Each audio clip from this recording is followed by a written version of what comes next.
The great gas station gamble, a single spark can burn a city of lies. It was supposed to be a simple task. Buy every lottery ticket available from this gas station and prove once and for all whether the system was rigged or not. But nothing's ever that easy, is it? John had been planning this stunt for months, meticulously saving up his cash and tracking down every possible angle. He knew the odds were long, but he was driven by a burning desire to uncover the truth behind the seemingly arbitrary numbers that determined who won and who lost. As he walked into the gas station, he was greeted by the familiar smell of gasoline and stale cigarettes. The clerk, a gruff old man with a scruffy beard, looked up from his phone without acknowledging John's presence. "Hey," John said with a nod, making sure to get the clerk's attention. The clerk barely batted an eyelid. "You here for the lottery tickets?" John smiled wryly. "Every single one you've got." The clerk raised an eyebrow but didn't say anything as he began pulling out rolls of tickets from under the counter.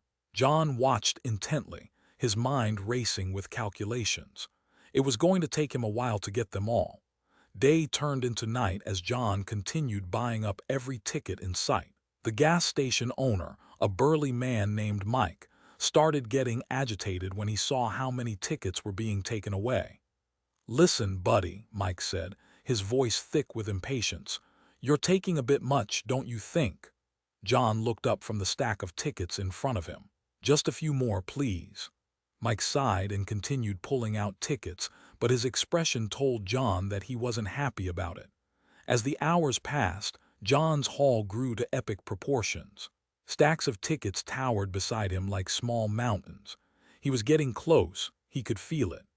But just as he was about to make one final push, a sleek black car pulled up outside and a suited man stepped out. The air around him seemed to vibrate with an aura of importance. "Excuse me," the man said, approaching John's table. "I'm afraid we're going to have to ask you to stop buying tickets." John looked up at him warily. "Who are you?" "My name is Smith from the Lottery Commission. We've been monitoring your endeavor and we believe it's disrupting the fair operation of our game." John snorted in derision.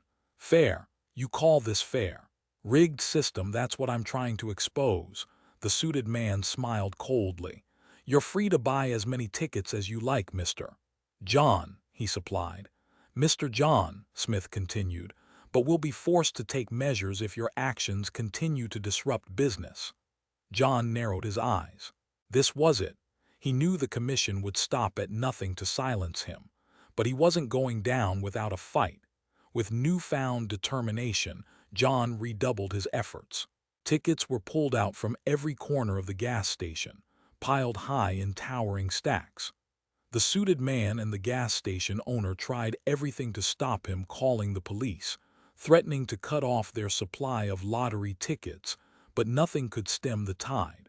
As the sun began to rise on a new day, John stood victorious amidst his mountain ranges of tickets. He had done it. He had bought every single ticket from this gas station, and in doing so, had proven that the system was indeed rigged. The suited man approached him one last time, a hint of desperation in his voice. "Please, Mr. John, for the sake of the game, stop now." John just smiled grimly as he looked at the sea of tickets stretching out before him. The truth would be revealed, no matter what it took.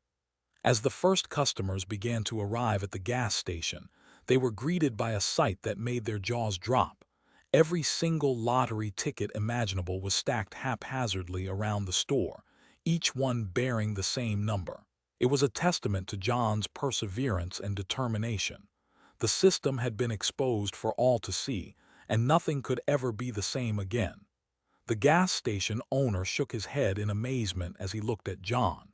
"You know, buddy," he said with a smile, "you've done more to bring people into this place than I have in years." John just chuckled as he turned to leave, his mission accomplished. But little did he know that the real battle was only just beginning. If this story moved you, hit subscribe and turn on notifications. Comment John below. Don't forget to subscribe to Kitten Tech, and we love you.